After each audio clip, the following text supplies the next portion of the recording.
$10 million job করতে চলেছি একজন প্রফেশনাল অ্যাথলিট হিসেবে। আর আমি দেখাতে চলেছি এইটা আর $2 লাখ অ্যাস্ট্রোনটের কাজের মধ্যে পার্থক্য। এটা দুর্দান্ত। আর $1 লাখ দেওয়া হয় ডাইনোসরের হাড় খুঁজে বার করার জন্য। ও মাই গড! আরো অনেক জব দেখাবো, আর সব থেকে কম টাকার জব যেটা আমি খুঁজে পেয়েছি, গোল্ড প্যানিং, যাদের রোজগার বছরে $1। কিন্তু আমরা মিলিয়ন উপার্জন করব। একদমই নয়। বেসিক্যালি গোল্ড প্যানাররা এটার মধ্যে প্রথমে মাটি দেয়, তারপর জলের মধ্যে এটাকে নাড়াচাড়া করে, তার ফলে গোল্ড ফিল্টার্ড হয়ে নিচে পড়ে যায়। কিন্তু এটা সহজ নয়, কারণ 5 ঘন্টা খোঁজার পরেও আমি সত্যি বলতে কিছুই পাইনি। ও বয়েজ, আমি গোল্ড পেয়েছি। এই ছোট্ট জিনিসটার মূল্য কত হবে? এটা হবে 2 সেন্ট। আমি এটাই বলতে চেয়েছিলাম। সারা বছর এই কাজটা করে তুমি মাত্র $1 রোজগার করবে, কিন্তু সৌভাগ্যবশত আমরা সেই জব করতে চলেছি যেটা করে বছরে $10 মিলিয়ন রোজগার করা যায়। কিন্তু প্রথমে দেখা যাক যে কাজ করে মানুষ বছরে $1 লাখ রোজগার করতে পারে। মিউজিয়ামের জন্য ডাইনোসরের বোন খুঁড়ে বার করা। আর হ্যাঁ, এগুলো ফেক, কারণ ওদের অস্তিত্ব আর নেই। এটা হলো আমাদের কাজ করার জায়গা। এগুলো কি সত্যি ডাইনোসরের বোন? হ্যাঁ একদম, আমি এখানে 17 সত্যি? বছর ধরে রয়েছি, আর আমি আমার কেরিয়ারে যত ধরনের বোন দেখেছি তার মধ্যে এটা সব থেকে বড়। এটা হলো থাইবন, এই যে এখানকার, আর এটা 4 ফুট লম্বা। উদাহরণ হিসেবে এই যে একটা ডাইনোসর, তার সমান হলো 6টা কালকে ওপরে ওপরে দাঁড় করিয়ে দেওয়া। আমার হাইট 6'5". এগুলি মূলত মিনি জ্যাক হ্যামার। এই তো ভালোই করছো। ওর কোনো আইডিয়াই নেই ও কি হ্যাঁ, করছে। ওর কোনো আইডিয়াই নেই। আশ্চর্যের বিষয় হলো এটা করতে গিয়ে আমরা ভয় পেয়ে যাচ্ছিলাম। উপস। একটু সাবধানে। কাজটা একটু এগোতে আমাদের 5 ঘন্টা সময় কেটে গেল। তারপরে এক্সপার্টের সাহায্য নিয়ে আমরা কাজটাকে মোটামুটি এগোতে পারলাম। আমার গোটা কেরিয়ারে দেখা এটা হলো সব থেকে বড় একটা বোন। আর তুমি চাও এটাকে আমি আর কাল টাচ করি? একদম। যদি আমরা এটাকে খারাপ করে দিই? যশ, এটার ওয়েট কত হবে? মোটামুটি 2250 পাউন্ড? হ্যাঁ। এর ওজন তো নোলানের মায়ের 10 ভাগের 1 ভাগ। ও মাই গড, এটা তো দারুণ। এখন যেহেতু এই হাটটা এতটাই প্রাচীন, তাই আমরা এটাকে তোলার আগে ভালো করে সংরক্ষণ করলাম, না হলে এটা দুটুকরো হয়ে ভেঙে যেত। আশা করবো তোলার সময় এটা ভেঙে যাবে না। 1 2 3 Three. খুব ভালো। এদিকটা নিয়ে এসো। খুব ভালো। এই প্রথমবার কোনো মানুষ এটাকে বয়ে নিয়ে যাচ্ছে। একজন ইউটিউবার ডাইনোসর বোন নিয়ে যাচ্ছে। টেবিলের সামনেটা নিয়ে চলো। ঠিক আছে। 1 2 চলো। এই তো খুব ভালো। কাল তোমার হাতটা দেখবে। বিশ্বাস করবে কিনা জানি না, কিন্তু এই ডাইনোসর বোনটা তার জায়গা খুঁজে নিল একটা মিউজিয়ামে। আর যেহেতু মিউজিয়াম খুবই বোরিং হয়, তাই আমরা চলে গেলাম $2 লাখ জবে, নাসাতে অ্যাস্ট্রোনট ট্রেনিং। আর আমার প্রথম মিশন হলো একটা অফিসিয়াল লুনার রোভার চালানো। এটা নিশ্চয়ই একদিন চাঁদে থাকবে। হ্যাঁ, এটাতে করেই একদিন আমরা চাঁদে ঘুরে বেড়াবো। ওরা আমাকে কেন এটা চালাতে দিল? দরজাটা খোলো। আমি এটাকে কি করে চালাবো? ওই স্টিকটাকে সামনের দিকে করো। এক্ষুনি? হ্যাঁ, করো, সামনের দিকে করো। অন্য কেউ চালাও, ও আমাদের মেরে ফেলবে। আমার ভয় লাগছে। হ্যাঁ, ঠিক হচ্ছে। ও, এটা তো দারুণ। চলো এবং টুইস্ট করো। ডান দিকে? ডান দিকে বা বাঁ দিকে, যেদিকে খুশি করতে ও মাই পারো। গড, ওখানে তো কার আছে? এটা কি রাস্তায় চালানো লিগ্যাল?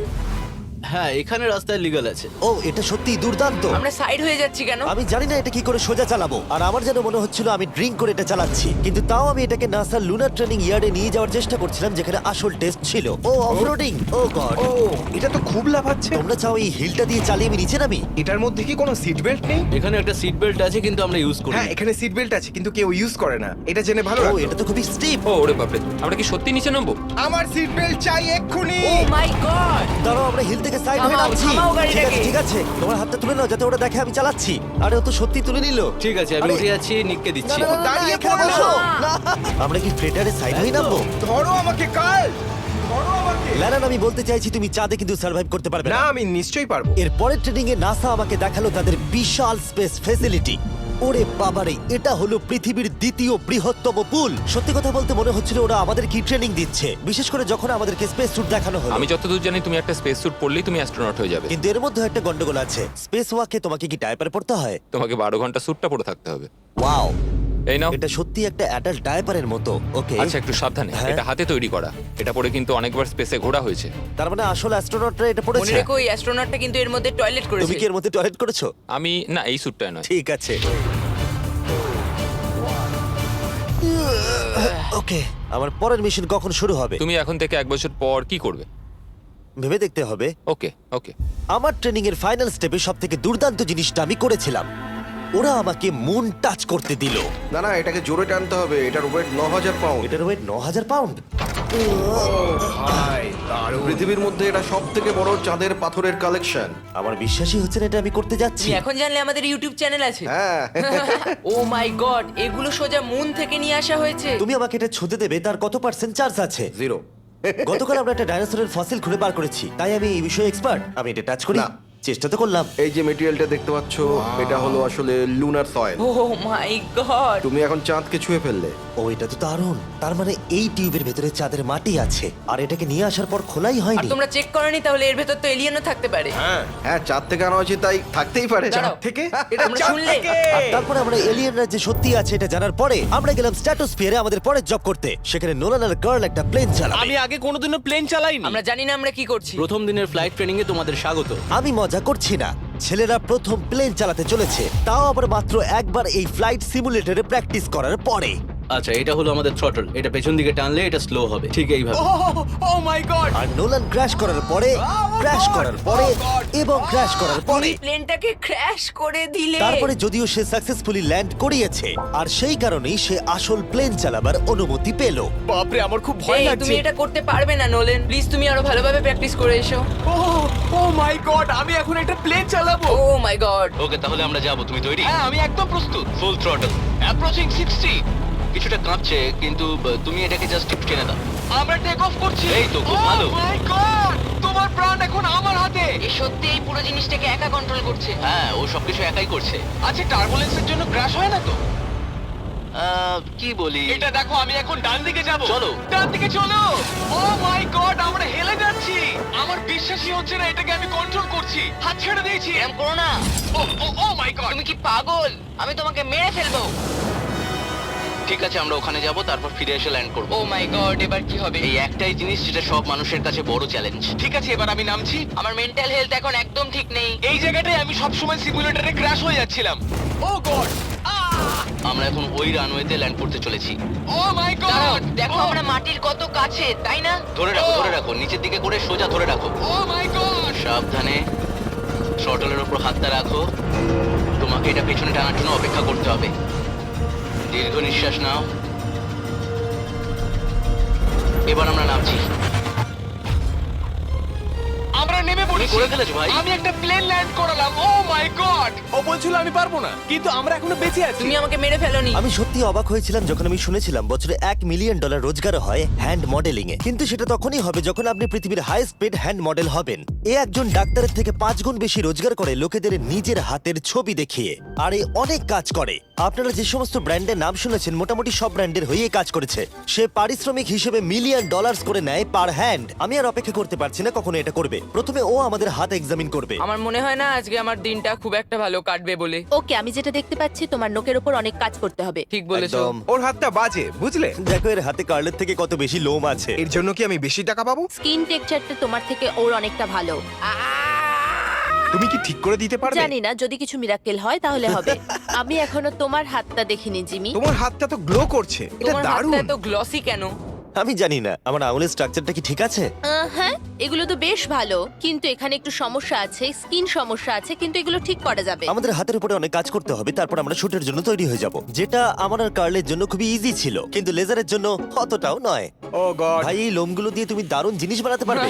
এই চুলগুলো আমার সঙ্গে সারা জীবন ছিল, কিন্তু চাইলেই এর সাহায্যে $1 মিলিয়ন উপার্জন করতে পারো। আর এখন যেহেতু আমার হাত আগের মতো নেই, তাই আমরা একটা ম্যাগাজিনের জন্য মডেল হতে পারলাম। এই ছবিগুলো সারা আমেরিকায় বিলবোর্ডেতে দেখানো হবে এই ওয়াচগুলো প্রমোট করার জন্য। এটা কিন্তু খুব কঠিন। হ্যাঁ, আর বেশি চাপ নিও না। ওকে, মানে ঘড়িটাকে দেখতে ভালো লাগছে। সত্যি কথা বলতে আমি ভেবেছিলাম এটা ইজি হবে, কিন্তু আমরা সত্যি খুবই বিচ্ছিরি ভাবে এটা করলাম। মনে হচ্ছে যেন কোনো সাপ এই ঘড়িটা পড়ে আছে। ভাই এটা খুবই শক্ত। তুমি একবার করবে, এটার সাথে পার্থক্য দেখবো। ও কি দুর্দান্ত। তোমার হাত নড়েনি তাই প্রোডাক্টটা দারুণ দেখা যাচ্ছে। ভালো মডেল হওয়া মানে একটা ঘড়ি পরে নিলাম তাই নয়, মাঝে মাঝে মডেল হিসেবে তোমাকে অদ্ভুত জিনিসও করতে হয়। তুমি ভয় পাচ্ছ কেন? কারণ অফ ক্যামেরাতে হাতে একজন সাপ আরে ধরে ভয় পাওয়ার আছে। কি আছে? চিন্তা করো না কার্ল, চিন্তা করো না। ওর হাতটা এখানে রাখো যাতে ওর মাথাটা একটু সাপোর্ট পায়। হ্যাঁ একদম। এর মাঝে আমি একটা জিনিস ঢোকাতে চাই, সেটা হলো ইমোর্টালস অফ অ্যাভিয়াম। এর এই ভিডিওর স্পন্সর। একটু এখানটা ধরো। হ্যাঁ ঠিক আছে। এখন এই মডেলিং করছে একটা ওয়াচ, একটা স্নেক আর এই গেমটার। ও এটা দেখো, এটা দুর্দান্ত লাগছে। ইমর্টালস অফ অ্যাভিয়াম হলো একটা ফার্স্ট পার্সন ম্যাজিক শুটার, যেখানে তুমি জ্যাক নামের একজন প্লেয়ার হিসেবে এই পৃথিবীকে বাঁচাবে গার্ল। ও কি আমাকে বাঁচাবে? এবার আমি চাই তুমি এই গেমটার এক্সবক্স ভার্সনের মডেল হও, একটা স্করপিয়ন নিয়ে। না ভাই, এই দেখো, তুমি ঠিক এটাকে এইভাবে ধরবে। আচ্ছা এটা হাতে ধরাটা সেফ তো? হ্যাঁ, একদম ঠিক আছে, একদম। নাও নাও নাও, যা বলার বলে দাও, Okay, বলে দাও, আর তো ফটো তুলে ঠিক নাও। আছে, তুমি এই গেমে ডিফারেন্ট টাইপের 25টা ম্যাজিক স্পেল পাবে আর 80টা ডিফারেন্ট ট্যালেন্টকে আনলক করতে পারবে নিজের ক্যারেক্টারকে কাস্টমাইজ করতে। ইমমর্টালস অফ অ্যাভিয়াম এই ফটোটাকে পছন্দ করবে কার্ল? ইমমর্টালস অফ অ্যাভিয়াম আশা করি পছন্দ হবে। কার্ল, আর কিছুক্ষণ এটাকে ধরে রাখো, তারপরেই আমরা এনএফএল প্লেয়ার্স হয়ে যাব। যারা ইমমর্টালস অফ অ্যাভিয়াম তৈরি করেছে তারা আরো অ্যাওয়ার্ড উইনিং গেম তৈরিতে সাহায্য করেছে, যেমন হ্যালো, কল অফ ডিউটি আর ডেড আমার এই স্পেস। গেমগুলো দারুণ লাগে। ও, এটা তো নড়ছে। আর দারুণ জিনিস হলো ওরা আমাকে এই গেমের বস করেছে, আর যদি তুমি আমাকে মারতে পারো তাহলে এই গেমের যে কোনো বসের থেকে বেশি গোল্ড পাবে। ও না, আরে চিন্তা করো না, আরে ওর ভয় দিকে পেও না। তাকিও না। ইমমর্টালস অফ অ্যাভিয়াম এখন এক্সবক্সে ফ্রি ট্রায়াল দিচ্ছে, তার সাথে PS5 এও আর স্টিমেতেও ফ্রি ডেমো অ্যাভেলেবল মনে আছে। হচ্ছে তুমি যে আমার পারবে, ভেতর ঢুকে তুমি গেছে পারবে। নাকি হাতের তলায়। আমরা এতটাই বাজে করছিলাম যে একজন হ্যান্ড মডেলকে আনাতে হলো যাতে স্পন্সররা এই ফটোগুলোকে অ্যাপ্রুভ করে। ডেসক্রিপশনে দেওয়া লিংকে ক্লিক করো যদি তোমরা এক্ষুনি ইমমর্টালস অফ অ্যাভিয়াম খেলতে চাও। আমি আর হ্যান্ড মডেল হতে চাই না, আর যদিও আমাদের ফটোগুলো অতটা ভালো ছিল না, তবুও গোটা দেশের বিলবোর্ডে সেগুলো স্থান পেল। আর এবার হলো শেষ কাজ, যেটার জন্য বছরে $10 মিলিয়ন রোজগার করা যায়। একদম ঠিক, আমি জয়েন করতে চলেছি লিটারালি NFL। এটা আমার একটা স্বপ্ন ছিল। যদি তোমাদের মনে হয় এটা ফেক, এই দেখো আমি সাইন করছি একটা রিয়েল কন্ট্রাক্ট, তার ফলে আমি বাকেনিয়ার্সের এখন রিয়েল প্লেয়ার, আর ওরা আমাকে দেবে $10 মিলিয়ন। আমি হয়তো এটা পাবো না, কিন্তু অ্যাটলিস্ট এটা অ্যামাউন্টটা তো বললো। না না, ডলারের ওপর ফোকাস করো। এখন থেকে এটা অফিসিয়াল, কংগ্রাচুলেশন। তাহলে আগামী 48 ঘন্টার জন্য আমি অফিসিয়ালি প্লেয়ার। তুমি এখন অফিসিয়ালি প্লেয়ার। কথা দিচ্ছি আমি হতাশ করব না। আমি কথা দিচ্ছি ও হতাশ করবে। কন্ট্রাক্টটা শেষ করেই আমি আমার টিম নিয়ে মাঠে নেমে পড়লাম 60,000 দর্শকের সামনে। প্রথম স্টেপ হলো ওয়েট ট্রেনিং। এটা হালকা হচ্ছে, ওয়েটটা একটু বাড়িয়ে দিই চলো। এই তো খুব আমার ভালো। মনে হচ্ছে না ওরা আমাকে 10 তোমাকে মিলিয়ন স্বীকার দেবে। খুব করতে ভালো হবে। হচ্ছে। তুমি কি উইনার নাকি তুমি ফ্যালকন? খুব ভালো। আমি লক্ষ্য করলাম NFL প্লেয়ার হলেই তোমাকে উৎসাহ দিতে সবাই চাচায়। আচ্ছা এই জিনিসটা কি তোমাদের টিমের সবথেকে স্ট্রং প্লেয়ার করে? দেখা যাক এটা আমি একবার করতে পারি কিনা। ওরা এটা 12 বার করে? ওরে বাবা রে। ওরা সাধারণ মানুষ নয়। আমি চাইবো না ওরা আমাকে ধাক্কা মারুক। আরেকটা, চলো তুমি পারবে। ফুটবল। Easy! আরেকবার, কাম অন। NFL এত শক্ত কেন? তাদের টিপিক্যাল ওয়ার্কআউটের সাথে এটার পার্থক্য কতটা? অনেক বেশি। যাক, একটু মাথা ব্যথা তো দূর হলো। কিন্তু তোমাকে পরে ওগুলোই করতে ঠিক হবে। আছে। এরপরে আমি প্রথম প্র্যাকটিস করলাম টেম্পা বে বাকেনিয়ার্সের ট্রেনিং গ্রাউন্ডে। আমি দেখা করলাম আমার কোচের Hello, Mr. সাথে। Beast, কেমন আমি coach। আছেন? তুমি কেমন আছো? ভালো। কেমন আছো? ভালো। আর আমার নতুন টিমমেটদের দেখা সাথে করে খুব ভালো লাগলো ভাই। আমার নাম শেখ। আমার তোমার ভিডিও খুব ও, ভালো সত্যি? লাগে। তারপর ক্যান্ডি বার আর হ্যাঁ কালকেও। আর আমার নতুন টিমমেটরা বিশ্বাসই করছিল না আমি সত্যি করে টিমে সাইন করেছি, তাই আমি আমার কন্ট্রাক্টটা ওদের দেখালাম। এটা একই তো যাতে তোমরা সাইন তুমি তো করেছিলে? দেখছি আমার থেকে বেশি টাকা পাচ্ছ গো। আমাকে এত কিন্তু তুমি দেওয়া হয় পড়লে না। দেখতে পাবে 48 ঘন্টার মধ্যে ক্যান্সেল না করলে কিন্তু ও, আমরা ক্যান্সেল হ্যাঁ। করে দেবো। দেখো এখানে যদি আরো আমি অনেক সঠিক কিছু বলি। লেখা আছে। যাই হোক অফিশিয়ালি তুমি এখন আমি আমাদের জানি, টিমে। Thank you. কিন্তু আমার অন্য তোমাকে এখন টিমমেটরা অনেক ওখানে খাটতে আছে। হবে। ওদের কাছে আমাদের বাচ্চা মনে হচ্ছে, ওরা খুবই লম্বা। একবার ওর হাইটটা তো দেখো। সত্যি কথা বলতে এর আগে আমি কখনো ফুটবলই খেলিনি, তাই ওরা আমাকে একটা কিক মারতে দিল, যেটা আরিয়া। ও, আমি বিচ্ছিরি ভাবে করলাম। মিস্টার বিস্ট আজকে সারাদিন প্র্যাকটিস করো, কালকের মধ্যে রেডি হতে ঠিক হবে। বলেছো, ঠিক বলেছো। আমি চেষ্টা করছি। যেহেতু এর আগে আমি কখনো কোয়ার্টার ব্যাক খেলিনি, আমি ছুটছি। আমি যতদূরে পারলাম ছোড়ার চেষ্টা করলাম। এটা টাচডাউন। তোমাদেরকে আমি বলে দিই যে টিমটা আমি জয়েন করেছি সেটার হয়ে টম ব্র্যাডি সুপার বোল জিতেছে, তাই ভাবলাম ওকে সারপ্রাইজ দিলে ভালো লাগবে। ও এই তো টম। ও এক্ষুনি আমার লেগে যাচ্ছিল। টিভি কেমন আছো ভাই? কেমন আছো, কেমন আছো টিভি? ভাই? এখানে একজন আমার বন্ধু আছে, ও খুশিতে প্রায় মরেই যাবে যদি তুমি ওকে একটা না, না, হাই বলো। তুমি এটা একদম করো আমি না, জানি জিমি, তুমি খুব করো না খুশি। এটা। ও শেষ। এরপরে আমরা প্র্যাকটিসের থেকে বেশি মজা করতে শুরু করলাম। লিটল ম্যান, ও তারিক, তুমি অনেক ছোট। হ্যাঁ, তুমি যাও গিয়ে শুট করো। ঠিক আছে, পরে দেখা হবে। কেউ কেউ আমার দুদিনের কন্ট্রাক্ট নিয়ে প্রশ্ন করছিল, তাই বাক্স আমার জন্য একটা প্রেস কনফারেন্সের আয়োজন করলো। আমাদের সামনে একটা বড় খেলা আছে, আমরা শুধু সিরিয়াস প্রশ্নেরই উত্তর দেব। এটা কি পাবলিসিটির জন্য করছো? তাহলে এখানে কি করছো? যতটা সম্ভব ভালো ভিডিও তৈরি করার হ্যাঁ, জন্য। এটা পাবলিসিটির জন্যই করা। পরিষ্কার বলে দিই আমি NFL প্লেয়ার নই। জিমি তোমার এই টিমে এসে কেমন লাগছে? আমার দারুণ লাগছে। সত্যি কথা বলতে কি, আমার ভাবনার থেকে ওরা আমাকে বেশি আপন করে নিয়েছে। আপনি কতক্ষণ খেলবেন বলে ঠিক করেছেন? জানি না, এবং বারবার বোঝানোর পরে যে এটা কিছু সময়ের জন্য, তারপরে আমি চলে গেলাম মেজার করতে। 6 feet 4.5। 6'4.5"। কার্ল, তুমি তো 6'5". আমি 6'5", হ্যাঁ হ্যাঁ। এই মেজারমেন্ট গুলো ছিল আমার গিয়ার আর ইউনিফর্ম ভালোভাবে ফিটিং হওয়ার জন্য।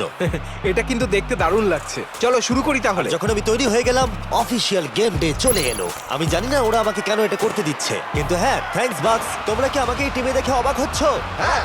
এটা আমার প্রথম ফুটবল যেটাতে আমি সাইন করলাম। জিমি এখন যে কোনো মুহূর্তে বেরিয়ে আসতে ওরা পারে। বললো যদি আমি 100 অব্দি থাকতে পারি তাহলে ওরা একটা খেলা খেলবে, আমাকে একটা সাহায্য করবে, উত্তেজিত হয়ে ওঠো। ভালো বলেছো। এটার প্রথম গেম আর এটা সম্ভবত শেষ। অবশ্যই ওর শেষ গেম। আমি জানি না কি হতে চলেছে। ক্যানন গুলোকে ফায়ার করো। এটা দুর্দান্ত। আর যেহেতু আমি একমাত্র এই এনএফএল গেমেতেই অংশগ্রহণ করছি, তাই টিম আমাকে লিড করবার সুযোগ করে দিল। চলে এসো বয়েজ। জিমি, ওই দেখো আমাদের বন্ধু। প্লেয়াররা যেন আমাকে চাপা দিয়ে না চলে যায়। এটা কি তোমার জীবনের সব থেকে ভালো দিন? এটা আমার জীবনের সবথেকে ভালো দিন, জিমি। আই লাভ প্লেয়াররা ইউ। আমাদের থেকে আগে চলে যাচ্ছে। জিমি এখন এনএফএল প্লেয়ার। কেমন আছো তোমরা?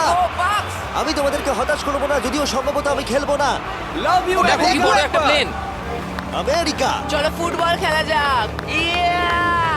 আমাকে অফিসিয়ালি এনএফএল প্লেয়ার করার জন্য বাকিনিয়ার্স এর জন্য একটা হিউজ শাউট আউট। সত্যি কথা বলতে ভালো হলো যে আমি খেলিনি, কারণ ওরা যদি আমাকে ধাক্কা দিত সম্ভবত আমি মরেই যেতাম। আমি ভেবেছিলাম ওটা ওখানেই শেষ হয়ে যাবে, কিন্তু ফ্যালকন টুইটটা করে দিল, মিস্টার বিস্টের পরের চ্যালেঞ্জ হলো hit the field goal, win the game.